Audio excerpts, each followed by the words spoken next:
बरं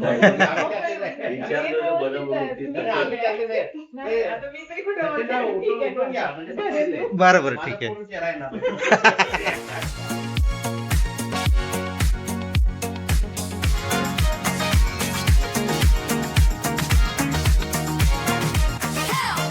नमस्कार, मी धनश्री हाऊस क्वीनमध्ये तुमचं खूप सारं स्वागत करते. आजचा दिवस तुम्हाला खूप छान आनंदात जाऊ दे. तुमच्यामधलं सगळं चांगल्या इच्छा स्वामीवरच पूर्ण करते.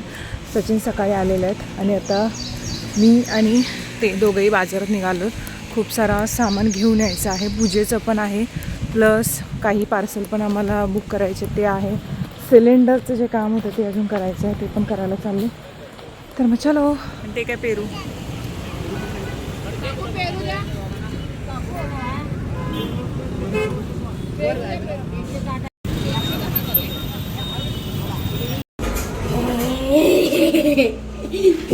थांब थांब पूजे माझ्या हातात येतो. ॲक्च्युली आत्ता सचिन आणि मी थोडासा वेळ रेस्ट केली आणि अचानक वहिनीसाहेबांचा फोन आला. वहिनीसाहेब म्हणजे संग्रामसिंह कुपेकर जे आहेत त्यांच्या मिसेस, त्या ब्लॉग्स बघतात आणि खूप ॲप्रिशिएटसुद्धा करतात. आणि मी त्यांना घरी बोलावलं होतं, पूजेला पण या म्हटलं होतं. आत्ताच त्या आलेल्या आहेत तिकडं गडिंग्लजमध्ये. म्हटलं धनश्री मी आत्ता येते घरी, माझं काहीच तयारी नाही आणि गडबड. म्हटलं कसं काय टेन्शन येतं अचानक असं आलं की घर आपलं पण अस्ताव्यस्त असतो. मग ते आता येत आहेत. अरुण दिला कॉफी आणला. कुठे गेला अरुण? खूप छान आणि वाईट तर एक नंबर झाले.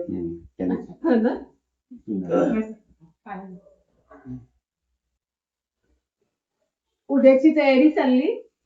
उद्याची तयारी हा उद्याची.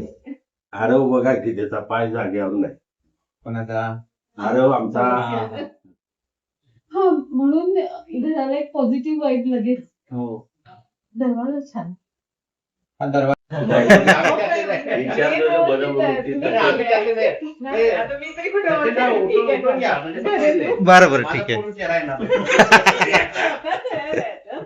बाकी सगळी काय प्रॉब्लेम.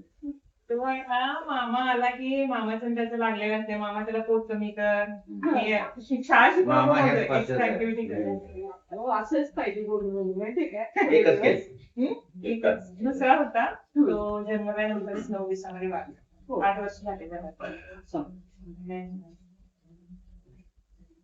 आयोला काय आवडतं? आयोला क्रिकेट. मामावर भांडते की नाही. माझा मामा आहे, माझा आणि मामाचा रोज माझा फोन असतो सकाळी. नाही तर माझ्या मामा रोज सकाळी भांडते. आणि ते रात्री काय करता मामाला लोक झोपायची सवय. मग मी रात्री 1ला त्यांना कॉल केला. मला ते पहाटे 4 उठतात म्हणून ते मला फोन करतात पहाटे 4. अशी दोघेही जागे असतात. तू म्हणे फोनवर मामाला रात्री उठवतात. नाही मामा रात्री जागे एक काम करायचं, तुला कधी उठवायचं माहिती आहे का? 8ला आणि 25 कॉल टाकायचे.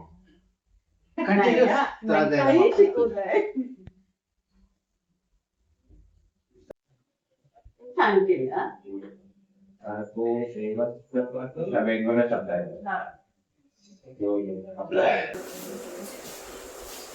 हे पण स्पेस छान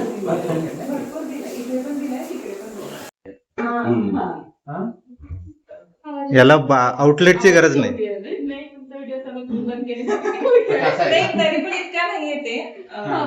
नॉर्मल म्हणजे सुरू झालं की ऐकायला येत नाही. हे आता एलडीसी मध्ये आहे, आवाज नसतो जास्त, थोडा असतो पण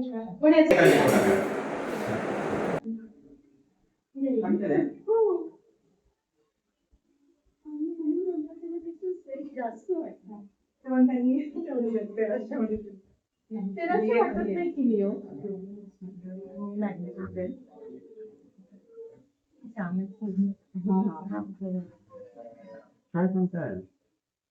की म्हणजे माशा किंवा पक्षी वगैरे येतात म्हणून. आणि डास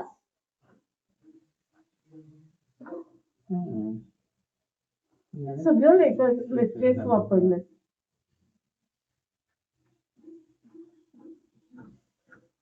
पार्किंग कवर एसीचा कलर पण छान घेतले. तेव्हा Matching. हा व्हाईट होते सगळे आणि हा एकच असं होतं की तो हा थोडासा वेगळा. मेंटेनन्सला खूप सोपा. व्हाईट काय होतात तर ऑफ व्हाईट पण हो आणि ते काळपट पण होतं जरा हो. इथं वॉशरूम आहे, प्रत्येक रूमला वॉशरूम आहे. हे फक्त असंच मोकळा हवा इथं काहीच नाही जेवण म्हणून मोकळं राहून पूर्ण. त्याच्यावरती शरीर बरोबर आहे. आणि हे आहे आरोग्य रूम. तुम्हाला रूम कुठली आवडली? मावणार काय याच्यावर त्या बेडरूम मी मावणार नाही तो एकटाच आहे. एकटाच आहे. नाही मी कसा मावणार आम्ही दोघं झोपायचं तू आणि मी हॅलो कसं मावायचं तुम्ही वरती झोपावा मी खाली गेलो. दोघं पण वर पडले ना. हे छान केलंय खूप छान केलं. आणि इंटिरियर Cozy आणि मस्त झालं. छान केलंय.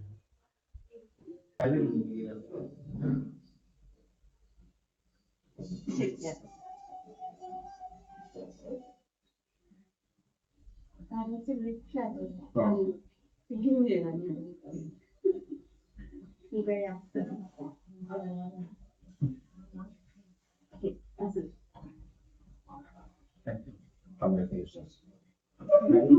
तुमची अतिशय प्रगती व्हावी उन्नती व्हावी सुख शांती लाभू दे पाय पण नका येतो साहेब भेटा पुन्हा. काय होतं ते बुवा? हा? काय ठेवते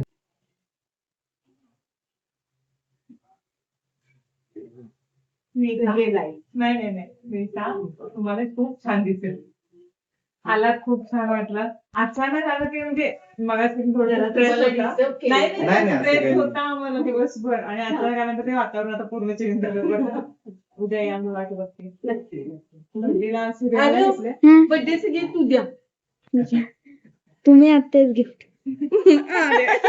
बघा मामासारखं बोलायला शिकलाय तो. हजारचं बर्थडे ना. हो.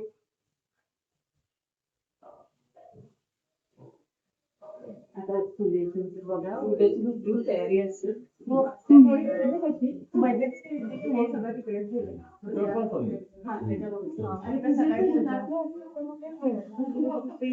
थोडीशी वाढवून शेजाऱ्यांना बोलायचं. चला या तर.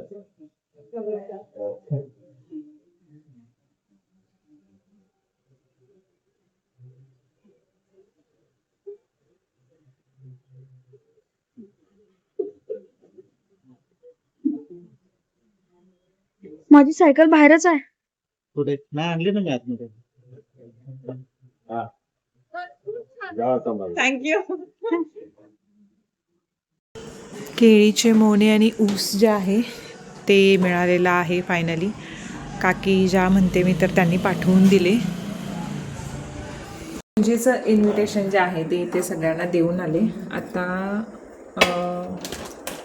जे बिल्डर आहेत त्यांना पण देऊन त्यांचं पण घर खूप सुंदर राहिलं आहे. त्यांचं पूर्ण घर झालं आणि जमलं तर मी नक्की दाखवेन. खूप सुंदर बनवलं आहे त्यांनी. आणि आता मी करते सँडविच. भूक लागली मला जास्त काही नको वाटतं. दुपारी पण लेटनं जेवलो आम्ही, पूर्ण धावपळ झाली त्याच्यामुळे. आणि त्यामुळे आता फक्त सँडविच करणार आहे. मग ते खाऊन हे लोक ह्यांचं काही जेवण केलेलंच आहे. त्याच्यामुळे ब्रेड आणि त्यानंतर इथे बटाटा जो आहे पूर्ण हे करून घेतलेला आहे मॅश करून. नॉर्मल चीज स्लाइस वगैरे टाकून करणार आहे. मस्त सँडविच झालं होतं. अगदी सिम्पलच केलेलं पण खूप छान झालेलं. मी एवढं एकच सँडविच खाल्लं असं, त्याच्यानंतर मी जेवलेच नाही कारण माझं पोटच पूर्ण भरलं होतं. काहीतरी चटपटीत खाऊया म्हटलं आज आणि त्याच्यामुळे केलं होतं. छान झालेलं. जसं मी म्हटलं ना की बटाट्याची भाजीच होती ती आणि त्याच्यानंतर चीज स्लाइस होते. एवढंच होतं त्यात. मला माहीत आहे ही जी गोष्ट आहे ना ही मी मॅनिफेस्ट केलेली. मला असं नेहमी वाटायचं की मी असं माझ्या घरात शांत असेन, बसेन अशी मस्त काम करत आणि माझ्या बेडरूमला एक बाल्कनी असेल आणि ती बाल्कनी ओपन ठेवून मी असं निवांत काम करत बसेल आणि असंच सेम असेल असं एके वेळेला मी इमॅजिन केलेलं. आणि पूर्ण समोर मोकळं असेल, कोणतीही बिल्डिंग किंवा काही नसेल, मला पूर्ण सगळं आकाश बघता येईल, त्यानंतर छान हवा असेल. ह्या सगळ्या गोष्टी मी मॅनिफेस्ट केलेल्या. खूप जणी मला नेहमी म्हणतात मॅनिफेस्टेशन कसं करतेस किंवा काय. खूप जणांना विश्वास पण असेल हे काय सांगतात वगैरे असं. तुम्हाला सांगते एखादी गोष्ट आपण जेव्हा विचारात घेतो की आपल्याला एखादी गोष्ट मिळवायची आहे ती गोष्ट म्हटलं ना, माझं घर, फक्त घराबद्दल विचार करायचा. मग ते कसं होईल, काय होईल, पैसे कुठून येतील, त्यानंतर होईल की नाही, असंच मिळेल की नाही, हा विचार किंतू परंतु काढून टाकायचा. जो किंतू असतो ना, तो पूर्णतः काढून टाकायचा. जे काही मिळवायचं असेल, नॉर्मली मी साडीचं पण उदाहरण दिलेलं, ड्रेसचं पण उदाहरण दिलेलं. अशाने होतं. जेव्हा एखादा किंतू येतो तेव्हा सगळं काम फेस करतं. आणि अजून एक, जेव्हा एखादी गोष्ट आयुष्यात मिळवायची असेल तर फक्त आणि फक्त सकारात्मक गोष्टी पहिले बघायला शिका. मग ते टी व्हीवर असू देत, मोबाईलवर असू देत, आजूबाजूला सुद्धा तुम्हाला जरा जर एखाद्या व्यक्तीच्या बाबतीतला असं जाणवलं की ही व्यक्ती जे सांगते करेक्ट नाही, किंवा ह्या व्यक्तीच्या सहवासात मी आहे पण ती नुसती रडगाणच गाते, तर नाही, मी तर 4 हात लांब राहते. कोणीही असू दे, मी असं काय म्हणतात त्याला, कंटिन्युअसली सारखंच येऊन जर कोणीतरी सारखं सांगत असं माझ्या आयुष्यात असं झालं तसं झालं, मी खरंच सांगते, मला माझा मेंटल पीस खूप महत्त्वाचा आहे. कारण माझ्या मेंटल पीसवर माझ्या घराचं सगळं डिपेंड आहे. त्यामुळे मी शक्यतो त्या व्यक्तीपासून 4 हात लांब राहते. म्हणूनच मुंबईमध्ये असतानासुद्धा मी जास्त माझा कुठला असा ग्रुप नव्हता. फक्त माझ्या चाळीतल्याच्या बायका होत्या सगळ्या, त्या पण कधीतरीच. मी कधी कुणाच्या घरात जाऊन बसत नव्हते किंवा चिटचॅट करत नव्हते. माझ्या साईडचे जे दोघी तिघी मैत्रिणी, जसं सोनू होते, पूनमताई होत्या, त्यानंतर अथर्वची मम्मी होते, तेवढंच आम्ही कधीतरी भेटायचो. आता पण आम्ही भेटलेलो, आम्ही मस्त बाहेर वगैरे जाऊन आलो. कारण ते वाईब्स मॅच होणं गरजेचं आहे. कधीच नाही की असं तसं. आम्ही हसत खेळतच चौघी पण जेव्हा भेटायचो, जोक करणं. माझ्या इथल्या पण ज्या मैत्रिणी आहेत ना, स्कूलपासूनच्या ज्या आहेत, त्याच माझ्या जास्त जवळ आहेत मैत्रिणी. आणि त्यांच्याशी माझं वर्षातून 2 वेळा जरी भेटणं झालं तर ते बॉन्डिंग तसं झालं. त्याने आम्ही खूप हसतो. बोलल्यानंतर आम्ही कधीच रडगाणं किंवा असं कुठल्या विषयी काढत नाही जे आपल्याला त्रासदायक ठरतील. ते असतील तरी म्हणजे सॉर्टेड पद्धतीनं बोलणं. त्यामुळे आजूबाजूचं वातावरण जे असतं त्याचा परिणाम होतो. त्यामुळे कोणत्याही गोष्टीत जेव्हा तुम्हाला आयुष्यात हवा असतात, फक्त त्या गोष्टीवर फोकस करून नाही तर आजूबाजूचं वातावरणसुद्धा आपलं तसं झालं पाहिजेत अशा व्यक्तींच्या. आणि तुम्ही जर म्हणाल की आता घरातच अशी व्यक्ती आहे तर काय करू, जेवढंच थोडं बोलणं गरजेचं आहे. आपला मेंटल पीस कसा आपण सिक्युअर ठेवायचा हे आपल्याला कळलं पाहिजेत. आता घरातल्याच व्यक्ती आहेत, त्यांना सोडून तरी जाऊ शकत नाही. डिस्टन्स मेंटेन्स करू तरी शकतो. आपली जबाबदारीपासून आपण लांब जाऊ शकत नाही. सासूसासऱ्यांची जबाबदारी असते, बाकी गोष्टींची जबाबदारी असते. कसेही ते वागले तरी त्यांची जबाबदारी आपण झटकू शकत नाही. आपण आपलं काम करायचं, बाजूला जाऊन बसायचं. काय बोलायचं ते बोला. तुम्हाला असं त्रास देत असेल कोणीही व्यक्ती असेल, काय बोलायचं ते बोला. मी माझ्या मेंटल पीसमध्ये मी ढळू नाही देणार, मी निवांत राहणार. तेवढंच करायचं आणि बाजूला जाऊन बसायचं. मस्त वाटते जेव्हा आपण मनात एखादी गोष्ट ठरवलेली असो आणि ती फायनली अचीव होते. म्हणजे असं बघताना मी कुठे होते, कुठून, म्हणजे जेव्हा मी स्टार्ट केलेलं यूट्यूब तेव्हा एका गोष्टीसाठी स्टार्ट केलेलं की मला फॅमिलीला सपोर्ट करायचं. आणि आता असं आहे, देवाने ग्रेटफुल आहे मी, टचवूड, की देवाने सगळं दिलं, सगळं पूर्ण. एक काही गोष्टींची कमी आहेत, म्हणजे नाही म्हटलं तरी सासूबाई पण असायला पाहिजे होत्या. त्यांना होत्या थोड्या स्ट्रिक्ट, पण त्यांना असं होतं की सुनेनं सगळं केलं पाहिजे, त्याला सगळं आलं पाहिजे, हा त्यांचा मोटिव होता. स्ट्रिक्ट होत्या पण होतं, त्याही असत्या, दुसरं बाळही असतं. पण असं म्हणतात ना की सगळ्यांना सगळंच मिळत नाही, काहीतरी गोष्टींची कमी ही असतेच आणि ती आयुष्यभर राहते. सो असं आहे. आता म्हटलं आता म्हणजे मी असं बसलेले ना, तेव्हा माझा असं विचार आला की अरे हे तर मी मॅनिफेस्ट केलं आहे की अशी मी बसले आणि छान हे असं आहे. आणि अचानक ते माझ्या डोक्यात आलं आणि म्हटलं तुमच्याशी शेअर करूयात. सो मस्त राहा, स्वस्त राहा. आणि उद्या माझ्या आरूचा वाढदिवस आहे. सो सगळ्यांनी प्लीज त्याला आशीर्वाद द्या. मी एवढंच तुमच्याकडे मागू शकते. मी शक्यतो कधी कुणाकडे मागायला जात नाही. कुठलीच गोष्ट जेवढं होईल तेवढं करायचं. हक्काने जर मागितलं तर नवऱ्याकडे मागते. पण मी तुमच्याकडे आज म्हणते की माझ्या मुलाला खूप सारे आशीर्वाद द्या आणि त्याच्या आयुष्यात तो चांगलं करू देत. जे काही त्याला आयुष्यात अचीव करायचं आहे ते त्याला मिळू देत आणि खूप छान माणूस बनून तो येऊ देत. समाजासाठी पण जे देणं आहे तेही करू देत, प्लस स्वतःच्या आयुष्यामध्ये सुद्धा तो खूप भारी करू देत. यासाठी माझ्या लेकराला मनापासून तुम्ही आशीर्वाद द्या, त्याला त्याच्या वाढदिवसाच्या शुभेच्छा द्या.